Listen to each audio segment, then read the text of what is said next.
25살에 장래가 촉망되는 한 젊은이가 있었습니다. 그러나 나라가 멸망하면서 그는 포로가 되어서 바벨론이라고 하는 나라에 끌려왔습니다. 상황이 그렇다 해도 원망하며 인생을 자포자기할 수는 없었습니다. 그는 강가에서 자기 조국 예루살렘을 바라보며 하나님 앞에 간절히 기도합니다. 속히 회복되어 고국으로 돌아가 하나님께 마음껏 예배할 수 있는 그날이 속히 오게 하옵소서. 포로된 지 5년 후에 하나님은 그를 선지자로 불러주셨습니다. 그는 바로 에스겔입니다. 본문의 말씀은 그가 소명을 받은 이후에 사역한 지 22년 정도가 지난 후 주전 570년경에 하나님 앞에서 받은 환상의 말씀입니다. 소망의 말씀이죠. 하나님은 그에게 소망의 말씀을 주시면서 절망 중에 있는 이스라엘 백성에게 보내시며 그들에게 소망을 전하게 하셨습니다. 에스겔의 이 소명은 오늘을 살아가는 저와 우리 교회를 향한 하나님이 주시는 소명이라 그렇게 믿습니다. 이 시대 사람들 한번 보십시오. 하나님을 멀리 떠나는 것이 자유라 그렇게 생각하는 사람들이 있지 않습니까? 개인의 권리가 하나님의 말씀 위에 있는 사람들이 우리 주변에 있습니다. 이런 사람들과 함께 살아가다 보니 우리도 정신을 차리지 못하면 어느새 나도 모르게 세상의 그 흐름에 흘러 떠내려가 버리고 마는 그런 사람이 되고 말 것입니다. 이럴 때 정신을 차리고 깨어있어 교회다운 교회, 성도다운 성도로 살아가기 위해서는 어떻게 해야 될까? 오늘 본문의 말씀을 가지고 함께 생각해 보기를 원합니다. 당시 이스라엘 백성들이 얼마나 절망하고 낙심 중에 있었나라는 것은 그들의 말을 통해서 알 수 있습니다.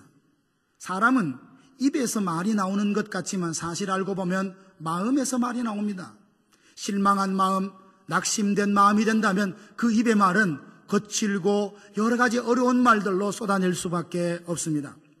이스라엘 백성들의 그 마음이 얼마나 낙심되었는지 그들의 말을 이렇습니다. 에스겔서 18장 2절에 보니까 아버지가 신포도를 먹었는데 아들의 이가 시다 그런 말을 했습니다. 속담처럼 나누는데 이 말은 뭐냐 하면 부모의 죄 때문에 조상들의 죄 때문에 오늘 자녀들인 우리가 하나님 앞에 징계를 받아 고통을 당하고 있다 이런 말을 하는 거예요.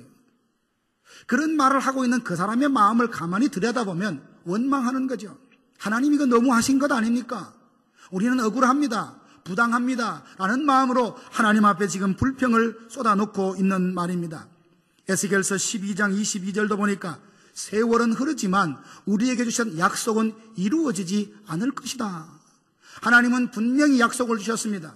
70년 후에는 너희가 다시 예루살렘으로 돌아올 것이다 라고 했지만 그들은 말합니다. 아니 그럴 일은 없어. 그 약속은 이루어지지 않을 거야 라고 말을 합니다. 에스겔서 37장 11절 보면 우리의 뼈가 말랐다. 우리의 희망이 사라졌고 우리는 망했다 라고 그렇게 말들을 나누고 있습니다. 그들의 말 대화를 보면 그들의 마음이 얼마나 지금 상심해 있고 낙심되어 있는가를 금세 알 수 있습니다. 그렇지 않나요? 소망이 더디 이루면 저와 여러분들도 다 쉽게 낙심할 수 있는 약함들이 있습니다. 이스라엘 백성들도 마찬가지입니다. 그러나 하나님을 믿는 사람들이 결코 해서는 안 되는 말이 있어요. 그거 안 돼. 끝이야. 우리는 망했어. 이런 말은 하나님을 믿는 사람들이 결코 해서는 안 된 말입니다. 왜 그렇지요?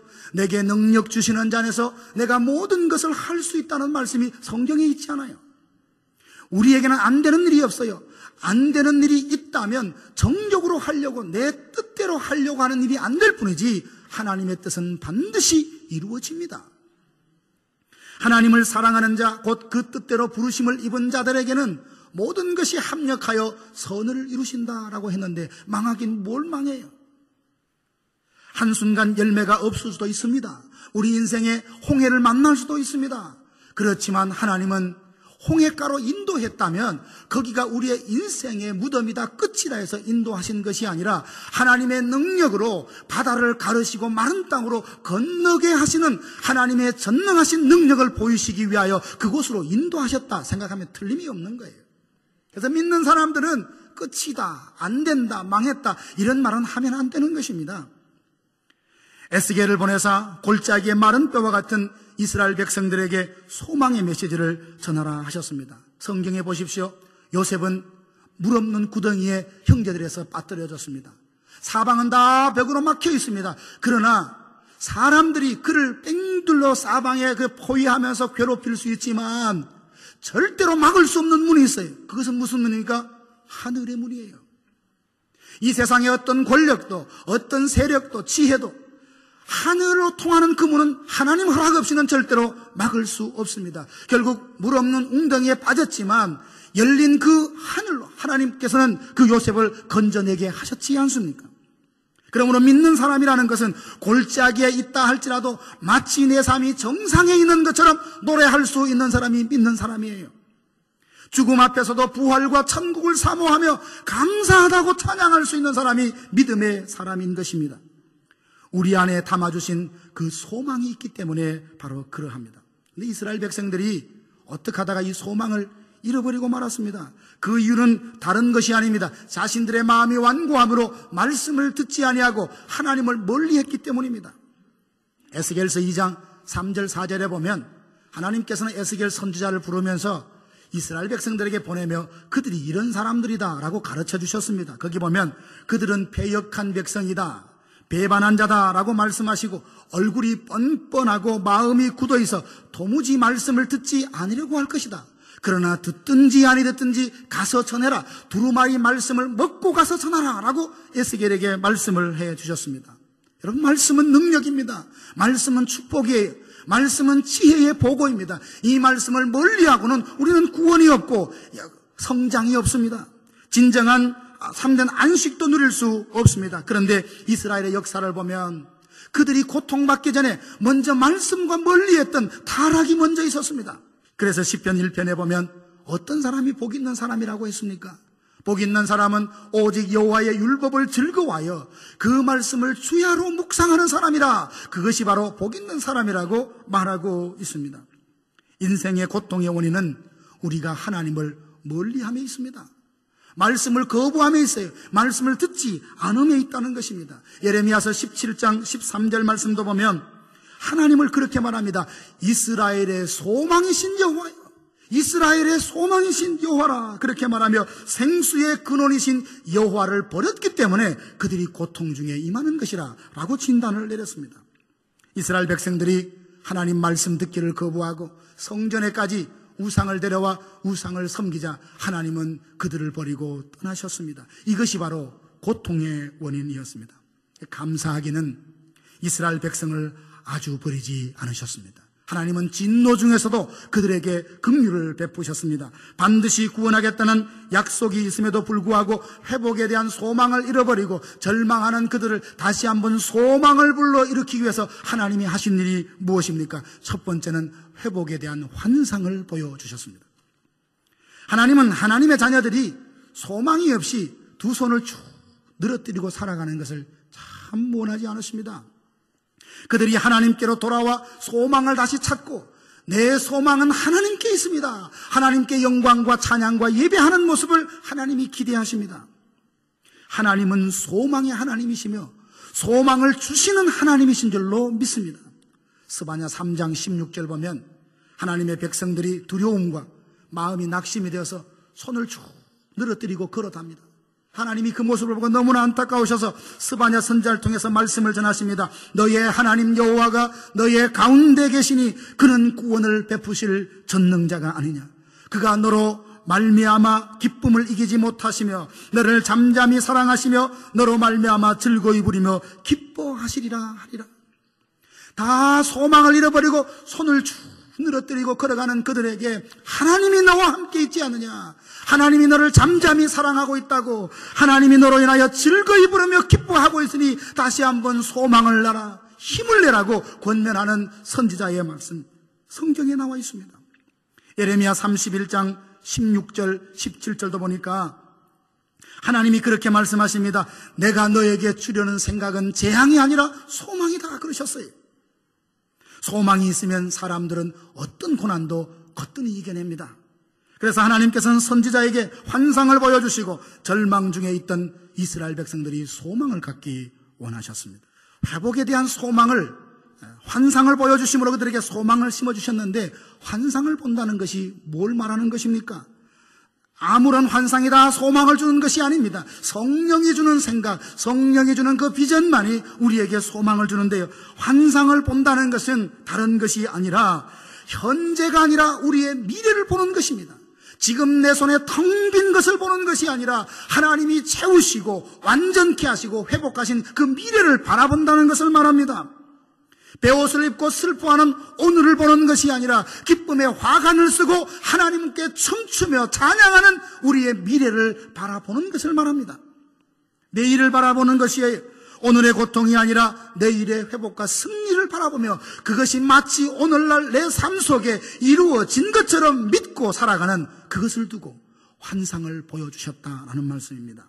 저녁에는 울음이 기수갈지라도 아침에는 기쁨을 주시는 하나님, 이 하나님이 우리가 예배하는 하나님이고 우리와 동행하시는 하나님인 줄로 믿습니다. 우리는 두 발을 땅에 딛고 살다 보니까 하나님 앙망해라, 예수님 봐라, 하나님 믿으라 라는 말 수없이 들으면서도 현실을 자꾸 볼 수밖에 없지 않습니까?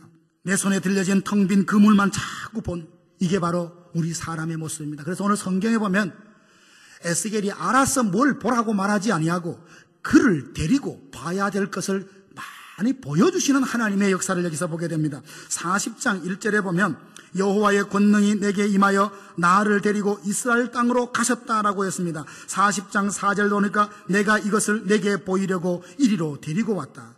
다 읽지 못합니다. 40장 17절, 24절, 28절, 32절, 35절, 48절, 41장 1절, 42장 1절, 43장 5절, 44장 1절, 오늘 본문 1절, 2절 계속 반복되는 말이 뭐냐면 그가 나를 데리고 어디에 이르시니, 그가 나를 데리고 뭘 보여주시니, 성령께서 우리가 환상을 봐야, 미래에 회복된 것을 봐야 소망이 생기는데 우리는 그걸 못 봐요. 자꾸만 현실을 봅니다. 오늘을 봅니다. 실패한 지금의 현실만 보니까 소망을 가질 수 없는 거예요. 그래서 성령님께서 그를 데리고 봐야 할 것을 보여주시는 거예요.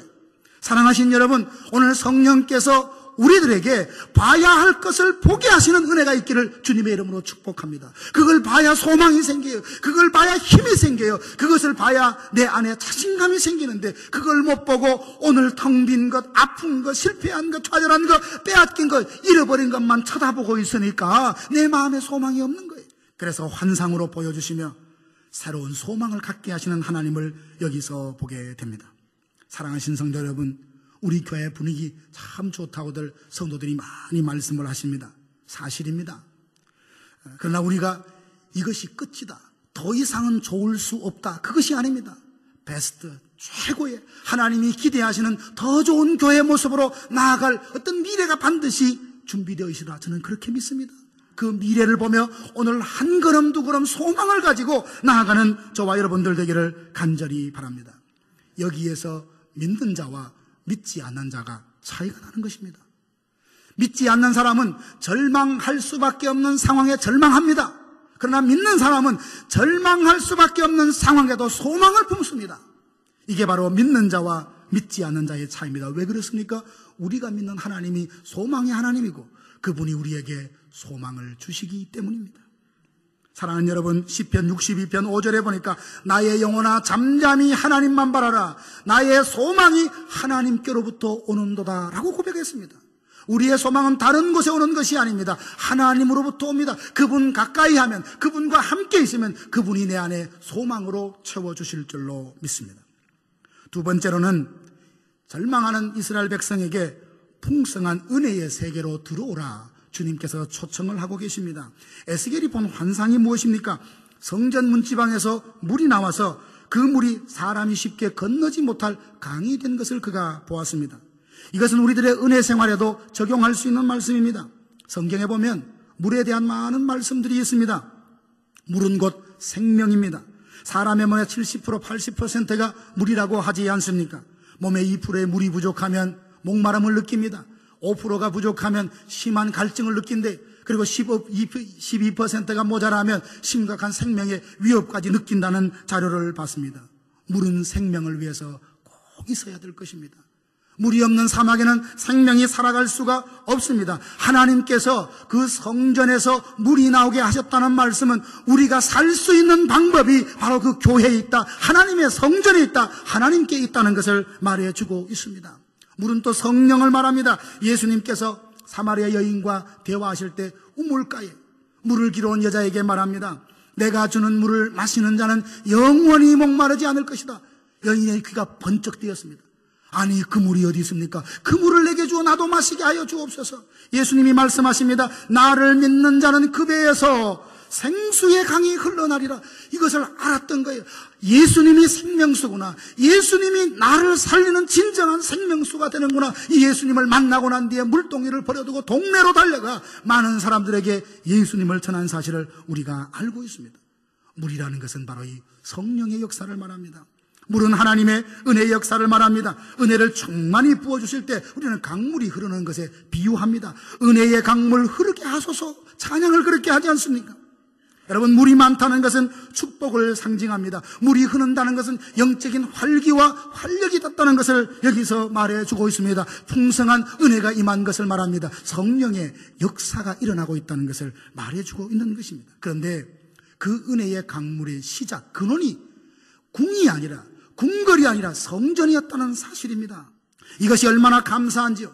우리가 섬기는 이 교회도 정말 보이지 않지만 성령의 생수가 날마다 샘솟는 곳임을 여러분 믿으시기를 바랍니다.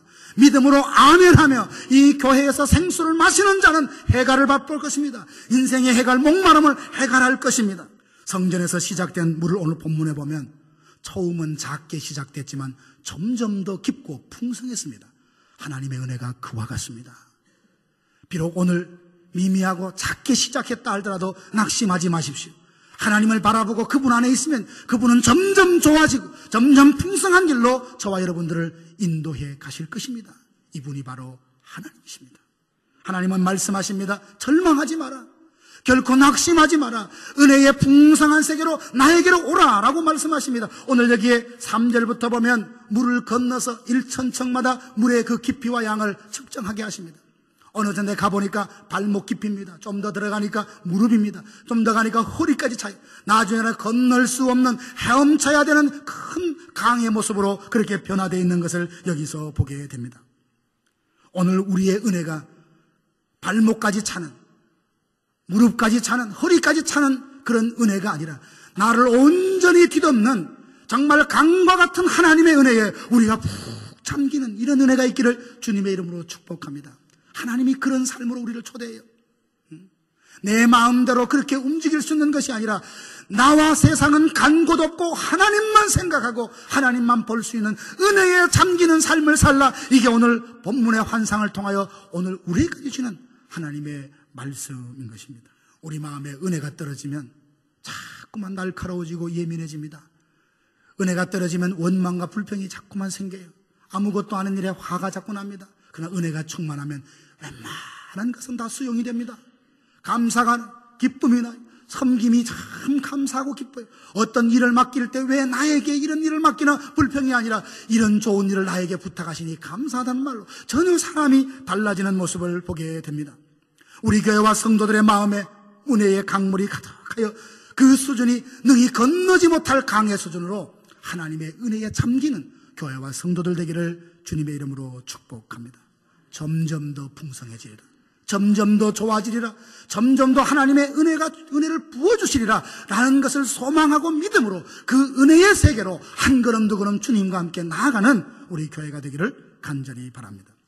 세 번째로 생각해 보고 싶은 것은 은혜로 충만한 교회와 성도에게 하나님이 맡겨주신 소명이 있습니다. 우리가 은혜의 종착역이 되면 안 됩니다. 이 무슨 말입니까? 하나님께서 내게 어떤 은혜를 주시면 그것으로 끝이 아니라 나를 통해서 더 풍성하게 또 다른 사람에게 흘러가게 하는 것이 이게 바로 정상적이고 믿음이 좋은 하나님의 사람의 삶의 모습이 아니겠습니까? 저와 여러분은 하나님의 풍성한 은혜를 누릴 뿐만 아니라 우리를 통하여 그 은혜를 세상으로 흘러가게 하는 하나님의 사람 되기를 간절히 바랍니다. 호주에는 높은 파도 덕분에 젊은이들이 파도 타기에 좋은 해변이 있다고 합니다. 근데 거기 가면 파도가 너무 높아서 서핑을 즐기던 젊은이들이 사고를 종종 당한다고 합니다. 그래서 사고를 보다 못한 한 노인이 낡은 모터보트를 수리해가지고 그 움막을 하나 짓고 그것을 지켜보고 있습니다. 위기의 순간이 있으면 자기가 달려가서 많은 젊은이들을 건져 주었습니다. 이 노인의 선행이 사람들에게 알려지기 시작했습니다. 그래서 이곳저곳에서 노인을 돕겠다는 후원의 손길들이 모여오기 시작했습니다. 이제 초라한 움막은 걷어내고 화려한 현대식 건물로 세워졌고 구조 장비는 최현대식으로 교체가 되었습니다. 거기에다가 정치인들과 관광객들까지 막 몰려옵니다. 유명선을 타니까요. 이제 수영복 하나 입고 바다를 지켜보던 노인이 더 이상 그럴 수 없었습니다. 사람들이 오는 것을 환영하고 그들에게 자기가 어떻게 이런 일을 시작해야 됐고 어떻게 많은 사람들을 구조했는지를 이야기하기 위해서 복장도 다르게 갖추게 됩니다. 그러기 위해서 오는 사람들에서 식당도 세웁니다. 숙소도 만듭니다. 그러다 보니까 그는 본질을 잃어버리고 말았습니다. 이제 노인은 바다에서 힘들어하는 구조가 필요한 사람들에게 생명을 구하는 것이 아니라 자기의 영웅담, 자기의 과거의 어떤 것을 들려오는 많은 사람들에게 그것을 설명하느라 시간을 다 빼앗기고 말았습니다. 움막이 아니라 화려한 빌딩에서는 날마다 파티가 이루어집니다. 나는 이런 일로 이런 동기로 이 사역을 시작했습니다. 이런 많은 사람들을 그렇게 구원했습니다. 자랑하고 그리고 구원받은 사람들, 건진받은 사람들이 나는 이렇게 살고 있습니다. 그들만 이야기할 뿐 지금도 여전히 그 빌딩 밖에는 파도에 쓸려져 나가며 죽어가는 젊은 생명이 있음에도 불구하고 아무도 그것에는 관심 쓰지 않는 모습이 되었다는 것입니다. 저는 이 이야기를 보면서 사명을 잃어버린 교회와 성도들의 모습이 이와 같지 않을까 생각을 했습니다. 움막에서 지낼 때는 한 영혼이라도 더 구원하겠다는 절박하고 순전한 마음으로 바다를 봤던 그가 사람이 와도 정말 그 많은 사람들을 생각하며 자기를 주목하는 거기에 도취돼서 본질을 잃어버리는 그 노인의 모습이 어쩌면 사명을 잃어버리는 이 시대의 교회와 성도들의 자화상이 아닐까요? 에스겔이 본 환상은 교회에게 주신 사명이 담겨져 있습니다. 그 1절 끝에 보면 물이 흘러내리더라 라고 했는데 그 물이 어디를 향하여?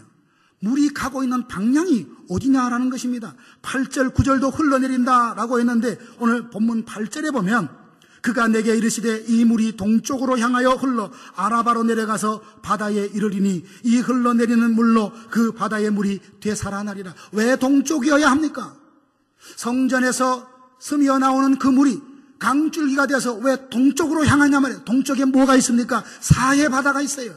성전에서 시작된 그 생명의 물줄기, 은혜의 물줄기는 생명이 없는 사해 바다를 향하여 흐르고 있다는 것이 뭘 말하는 것입니까? 예수 믿는 오늘 우리들은 소망을 가져야 돼요. 하나님의 은혜에 잠겨야 됩니다. 그러나 거기가 끝이 아니라 우리를 통하여서 죽어있는 곳, 사망에 있는 그곳을 향하여 복음을 들고 하나님의 사랑을 실천하기 위하여 그 사해를 향하여 한 걸음 두 걸음 나아가라시는 하나님의 부르심이 아니겠습니까?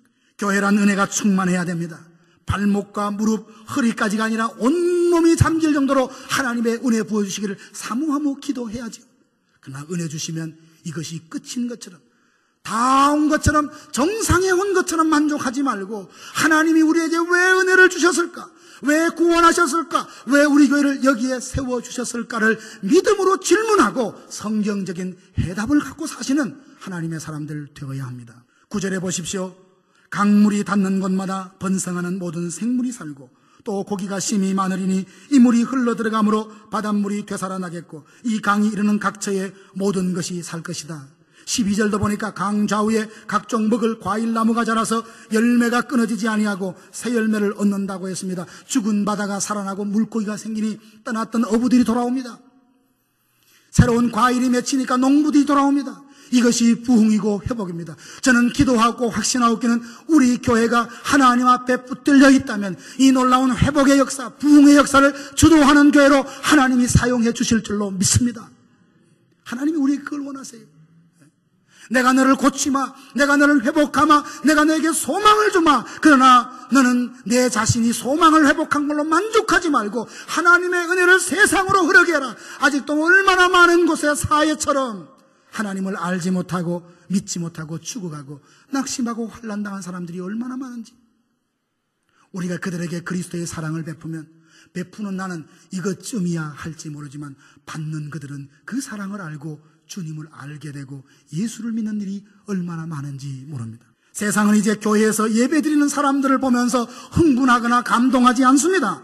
예배드리는 성도가 예배 후에 어떻게 사는지를 보면서 우리의 삶을 보며 감동을 받고 내가 예수 믿어볼까? 그 마음에 호기심이 일어나는 시대가 되었습니다.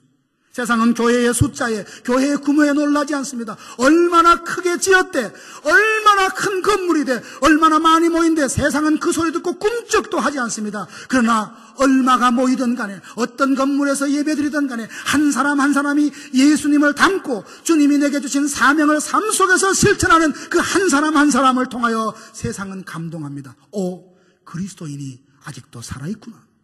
아직도 진짜가 이 세상에 있구나. 그들이 감동하며 하나님께로 몰려오게 되어 있는 것입니다. 사도행전 2장 42절에서 47절 보면 초대교회 신앙생활하는 모습이 나옵니다. 그런데 그 끝부분에 보면 하나님과 사람들에게 칭송을 들으니 구원 얻는 사람을 주께서 날마다 더하게 해주시니라 라는 말씀으로 마무리가 돼요. 왜 하나님께서는 예루살렘 교회에 구원 얻는 사람들을 더하게 해주시는 은혜를 주셨을까요? 예배의 형식이 특별했기 때문입니까? 그렇지 않습니다. 특별한 사람이 모였기 때문입니까? 그것도 아닙니다. 그들의 삶이 사도의 가르침을 받아 떡을 떼어 서로 나누면서 길에 있든지 집에 있든지 성전에 있든지 예수는 그리스도다 증거했던 그들의 삶 때문이었습니다.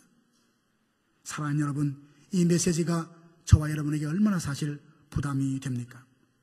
그렇지만 다시 한번 이 말씀을 마음에 담고 돌아가시기 바랍니다. 우리가 누굽니까? 우리가 믿는 하나님이 누구예요? 그분은 소망의 하나님이시며 소망을 주시는 하나님이십니다.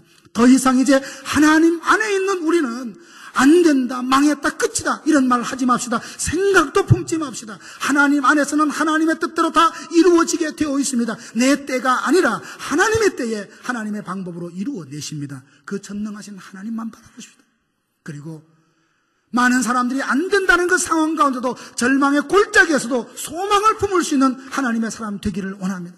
이제까지 우리가 받았고 누렸던 경험했던 은혜가 발목과 무릎과 허리였다면 이제 우리의 온 영을 잠기는 강과 같은 하나님의 은혜에 우리를 온전히 던지고 그 은혜 속에 들어가는 하나님의 사람 되기를 원합니다. 그리고 우리에게 은혜 주신 그 하나님, 우리를 통하여 사야받은 세상으로 그 은혜를 흘러가게 하는 하나님의 사람 교회가 된다면 주님은 우리 교회를 오른손 장중에 붙들고 멋지고 능력 있게 사용하실 것입니다. 하나님의 이름이 우리를 통하여 이 땅에 드러날 것이며 우리를 통하여 하나님의 뜻이 이루어질 것이며 우리를 통하여 하나님의 나라가 이 땅에 세워지는 아름다운 복을 우리에게 허락해 주실 것입니다. 이 귀한 복을 저와 여러분 모두가 함께 누리시는 귀한 은혜가 있기를 주님의 이름으로 축복합니다.